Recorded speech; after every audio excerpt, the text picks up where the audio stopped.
Hello guys, ওখানে my channel ওখানে বদ্দার lifestyle. আশা করি সবাই ভালো আছে। বদ্দারা ফ্রেশ আর নিউ ভিডিওতে তোমাদের সবাইকে স্বাগত। তো আজকে আমাদের পুরুলিয়ায় ডে 2।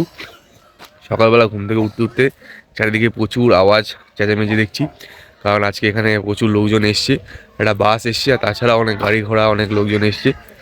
আর আমাদের যেটা সকালে যাওয়ার কথা ছিল, এখানে রস খেতে যাব, খেজুরের রস, বাট সেটা সকালে ল্যাথখোর গ্রুপ তো আমাদের, ঘুম থেকে উঠতে উঠতে আর যাওয়া হয়নি।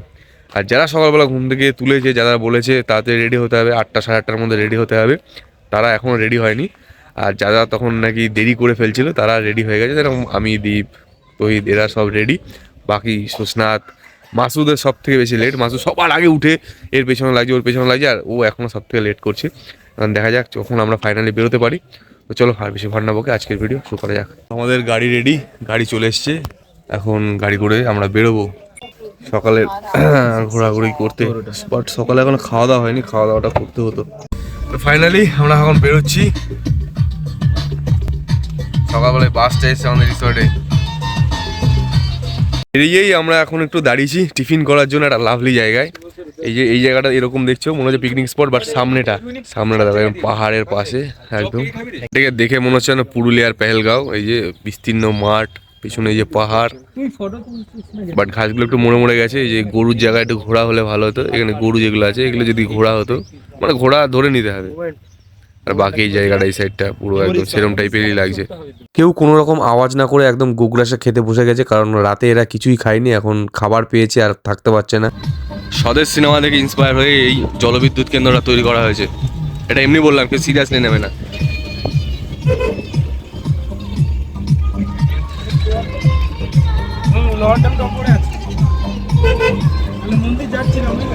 তো আজকের ফার্স্ট স্পট যেখানে আমরা এসেছি সেটা হচ্ছে লোয়ার ড্যাম। যেহেতু একটু সকাল সকাল এসেছি তাই মেঘলা ওয়েদার রয়েছে, কুয়াশা রয়েছে চারিদিকে। আর চারিদিকটা দেখে কোনোভাবেই মনে হচ্ছে না পুরুলিয়াতে আছি, দেখে মনে হচ্ছে না নর্থ বেঙ্গলের কোনো একটা পাহাড়ে আছি। আর এরই পাশে রয়েছে একগুচ্ছ বানর, ছোট ছোট বানর রয়েছে, যাদেরকে এখানে লোকজন খাবার দাবার দিচ্ছে আর ওরা খেলাধুলা করছে, বিরাট মজা টজা করছে। এবার এসেছি পরবর্তী স্পট আপার ড্যাম। এখানে গাড়ি নিয়ে মনে হচ্ছে সোজাসুজি উঠে যেতে হবে। আর মনে হচ্ছে অনেক বড় সড়ো একটা এলাকা, অনেক লোকজন একদম পরপর সব গাড়ি নিয়ে সারি সারি ভাবে উঠছে। শুরুতেই আবার সাবধান বাণীও আছে, জলে নামা নিষেধ, এটা স্বাভাবিক। বাট দেখে মনে হয় না এখানে কেউ জলে নামবে বা চেষ্টাও করবে। আমার তো দেখেই ভয় লাগছে, এত বড় একটা জলাশয়, তার উপরে ড্যাম, কখন কোথা থেকে পুক করে বেরিয়ে একদম পাহাড় থেকে উপর থেকে নিচে গিয়ে পড়বো। তবে সেই সব কিছু বাদ দিয়ে জায়গাটা খুবই সুন্দর আছে। আর আপার ড্যামের সামনের ভিউটা যেন আরো বেশি সুন্দর। সামনে যতদূর চোখ যায় বিস্তীর্ণ পাহাড় আর রয়েছে হালকা কুয়াশা। এখান থেকে মনেই হচ্ছে না আশেপাশে কোনো সমতল ভূমি আছে, তবে নিচে এক জায়গায় চাষের জমি দেখা যাচ্ছে। আপার ড্যামের ওপরে এখানে দেখলাম সারি সারি অনেকগুলো দোকান রয়েছে, অনেক রকমের জিনিসপত্র নিয়ে, লোকাল জিনিসপত্র নিয়ে। তো সেটাই একটু কেনাকাটা করার জন্য সব ছেলেপেলে নেমে পড়েছে। বোঝোই তো, বাড়ি, ফ্যামিলি, পার্সোনাল লাইফ আছে, সেইগুলোর জন্য বিভিন্ন রকম হাতে তৈরি জিনিস এখানে বিক্রি হচ্ছে। তার মধ্যে রয়েছে বিভিন্ন ঘর সাজানোর জিনিসও, মূর্তিও। আর এখানে দামটাও মোটামুটি ঠিকঠাকই লাগলো। মানে মুরলীধর বাসি বাসি শোনাচ্ছে, এইটুখানি পারে। প্রত্যেক দিন ওর ঘরে একটা বাসি আছে, রুমের মধ্যে এইটুখানি বাজাবে বারবার।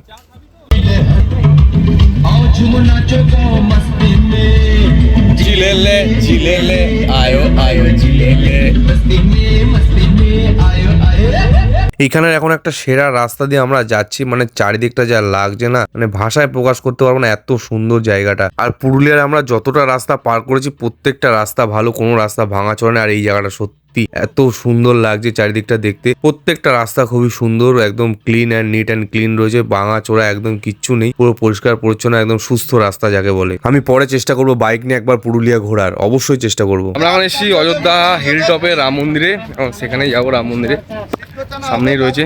এখানে আবার 30 টাকা পার্কিং নেবে বললো গাড়ি রাখার জন্য। তো এখন যাই রাম মন্দিরে, ঠাকুরের দর্শন করে আসি। এখানে একটা মন্দির রয়েছে, পাশে এখন কনস্ট্রাকশনের কাজ চলছে, মোটামুটি ভালোই লোকজন এখানে মনে হয় আসে, সে কারণেই এখন কাজ বাজ চলছে। ভেতরে মন্দির আছে, প্রচুর লোক আসছে। এখানে একটা রথও রাখা রয়েছে আর চারিদিকে রয়েছে রামায়ণের বিভিন্ন কাহিনী। সম্ভবত রথের টাইমে এখানে রথটা বের করা হয়, জাঁকজমক করে রথও হয়। আর চারিদিকে রামায়ণের বিভিন্ন সময়কার কাহিনী রয়েছে, আর ভেতরে ঠাকুরের মূর্তি রয়েছে। আমরা চলে এসেছি অযোধ্যা পাহাড়ের হিল টপে দুর্গা মন্দিরে। এটা একটা এখানকার পুরনো, এখানে সব থেকে বড় হয়তো মন্দির, যেখানে পুজো টুজো হয় খুব ভালো করে, বড় করে। এর ইতিহাস সম্বন্ধে তেমন কিছু জানা নেই, কোনো ট্যুর গাইড টাইড কেউ একজন থাকলে হয়তো ভালো করে গুছিয়ে বলতে পারতো। বাট আমাদেরকে নিয়ে এসছে, বললো এখানে একটা পুরনো মন্দির, এখানে খুব জাঁকজমক করে পুজো হয়, জাগ্রত মন্দির। এর ভেতরে একটা মঙ্গলদ্বীপ আর মন্দির আছে, যেটা ভিডিওগ্রাফি করা যাবে না। আমাদের এখন পরবর্তী ডেস্টিনেশন ময়ূর পাহাড়। আর ময়ূর পাহাড়টা ছোট্টখাটো ট্র্যাক করে উপরে উঠতে হবে। একটা ভিউ পয়েন্ট আছে, হয়তো দেখবো, দেখে চলে যাবো। দেখো সবাই এখান থেকে যাচ্ছে, বাট আমাদের তো সবসময় আলাদা কিছু করতেই হবে, আমরা এই সাইড দিয়ে যাবো। এখানে একটা ছোট্ট সিঁড়ি আছে, যেটাতে উপরে টপে উঠতে হবে। টপে উঠলেই প্রথমেই পড়বে একটা হনুমান মন্দির, আর তার সামনেই রয়েছে একটা ধ্বজ, যেটা অনেক দূর থেকে আমরা দেখতে পাচ্ছিলাম। আর এখান থেকে চারিদিকের ভিউটা খুবই সুন্দর লাগছে। গরমকালে সম্ভবত এর থেকে বেশি সুন্দর ভিউ আমরা দেখতে পাবো, বাট এখন একটু কুয়াশার জন্য অতটা। আমরা আমাদের ডেস্টিনেশনে এসেছি মার্বেল লেক। এখন এই মার্বেল লেকের একটুখানি ভিউ নেবো, নিয়ে আমাদের তাড়াতাড়ি বেরোতে হবে। আমাদের সময় খুবই কম আছে আজকের জন্য, কারণ আমাদের আবার বাস ধরতে হবে। আর মাসুদ দ্বীপ এরা ছবি তুলতে এত সময় নিচ্ছে, কিছুতেই ওদেরকে ঠেকানো যাচ্ছে না। দেখা যাক এখানে কতটা সময় নেয়। এতক্ষণ যতগুলো লেক দেখেছি তার তুলনায় এটা একটু ছোট লেক, একটু না অনেকটাই ছোট লেক, বাট এটা মার্বেল লেক। সম্ভবত এখান থেকে মার্বেল পাথর টাথর পাওয়া যায়, সে কারণে মার্বেল লেক নাম হয়েছে। লাস্ট ডেস্টিনেশন মনাবি। এই কি নাম ছিল? মনাবি मुंह से सुपारी निकाल के बात कर रहे बाबा। কিছু একটা হবে, সেই ওয়াটারফল। তো সেটার জন্য আমরা এখন পাহাড়ের থেকে নামছি সোজা, দেখো সামনে নামছি আমাদের সাথে ওয়াটারফলের দিকে।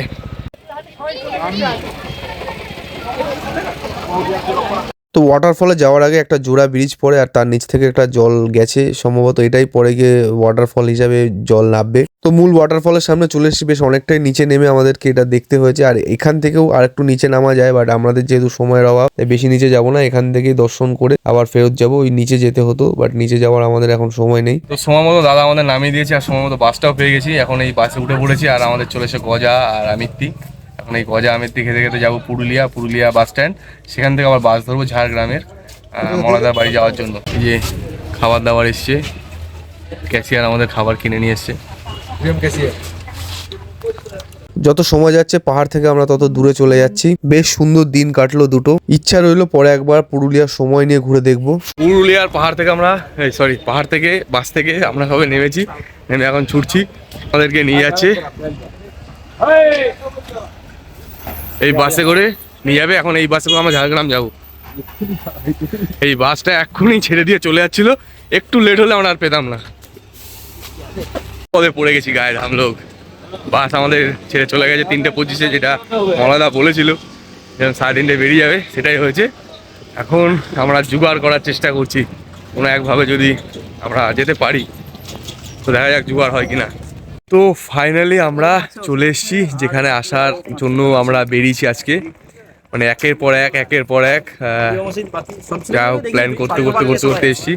প্রথমে একটা বাসে আসলাম আমরা পুরুলিয়া অবধি, সেখান থেকে বেরিয়ে গেছে যে বাসটা ধরবো, সেই বাসটা বেরিয়ে যাওয়ার পরে সেই কাকু আমাদের ধরিয়ে দিল আর একটা বাস। সেই বাসটা বললো যে আমরা 100% গ্যারেন্টি দিচ্ছি তোমাদের পরের বাস ধরিয়ে দেবো। ঠিক ধরিয়ে দেবো মানে দেবোই, কথা দিচ্ছি। তো সেই কথা রেখেছিল। আমরা ঠিক ওই বাস থেকে নেমেছি, নেমে দেখি পেছনে ওই বাসটা আসছে, মানে জাস্ট হয়তো 30 সেকেন্ডের মধ্যে মানে এক তো কী করে পাঞ্চুয়াল হলাম জানি না। ওটা প্রায় 15 মিনিট বাদে ছেড়েছিল, 15-20 মিনিট তাও ঠিক। ও ওই ইয়েটা ধরে ফেলেছে, মানে বাসটা আমাদের ধরিয়ে দিয়েছে। এখন সেই বাস ধরে আমরা ফাইনালি বাস থেকে নেমেই দেখি মলয়দা আমাদের জন্য দাঁড়িয়ে আছে। এখন মলয়দার বাড়ির দিকে যাচ্ছি। ঠান্ডা বেশ ভালোই লাগছে। সোয়েটারটা আমার এখনও পরা হয়নি, বাসের মধ্যে একটু কষ্ট হচ্ছিলো, বাট এখন ঠিক আছে। আজকে বাসে উঠেছি আমরা দুটো না 1:34-এ আমাদের বাস ছেড়েছে। তারপরে এখন বাজে 7:10 অব্দি আমরা শুধু বাসেই আছি। এই বাস ওই বাস। বাহ, তবে ভালো কাটলো আজকের দিন। চলো এখন মলয়দার বাড়ি যাই। মলয়দার বাড়ি এসে আমরা এখন বেরিয়ে পড়েছি খেজুরের রস খাওয়ার উদ্দেশ্যে। যেই আশাটা আমাদের ওখানে গিয়ে পূরণ হয়নি, সেই আশা এখানে আসার সাথে সাথে গরম আমাদের পূরণ করতে চলেছে মলয়দা। এখন নিয়ে যাচ্ছে মলয়দা আমাদেরকে। পুরো একদম অন্ধকার, চারিদিকে ভুটভুট অন্ধকার, সেই অন্ধকার রাস্তায়। আর সুস্না তার প্রিয়ম গেছে বাজারের ওইদিকে কিছু খাবার দাবার আনতে, একটা নিয়ে যেতে হয় সেটা আনতে। তো আর আমরা যাচ্ছি এদিকে রস খেতে, পুরো মাঠের মাঝখান দিয়ে। তো এর মধ্যে আমি অন্ধকারে কিছু দেখতে পাচ্ছি না, সেই কারণে তোমরা একটু সাইড হও, আমি আগে যাই, তারপরে বাকিটা হবে। একটা আলাদাই অ্যাডভেঞ্চার করতে আমরা সব বেরিয়েছি। কারণ জঙ্গলমহলের মধ্যে দিয়ে, মানে যেটা আগে খুব দাগি জায়গা ছিল জঙ্গলমহল, সেই জঙ্গলের ভেতর দিয়ে আমরা এখন যাচ্ছি খেজুরের রস খেতে। এটা লাইফের একটা ওয়ান টাইম এক্সপিরিয়েন্স। মোটামুটি এক গাছে 3 জন লাইন দিয়ে উঠেছে। এই টেকনিকে এখন রস পড়া হচ্ছে।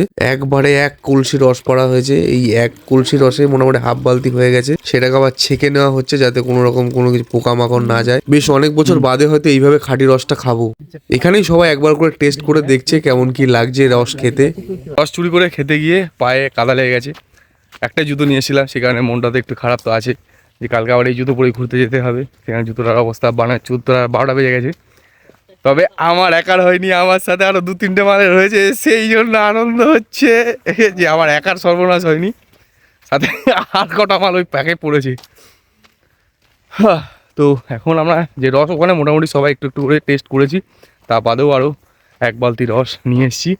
এখন সেটাই খাওয়া দাওয়া করবো, পান করবো, পান টান করে তারপরে আমরা যাব মলাদার বাড়িতে। এই দেখো ঘষাঘষি করছে, দেখো এরকম চলছে। রস খেতে গিয়ে এটা আমাদের প্রাপ্তি। একদম মুখ দেখাবি, পাই দেখা, মুখ দেখাবি, এই দেখাবো।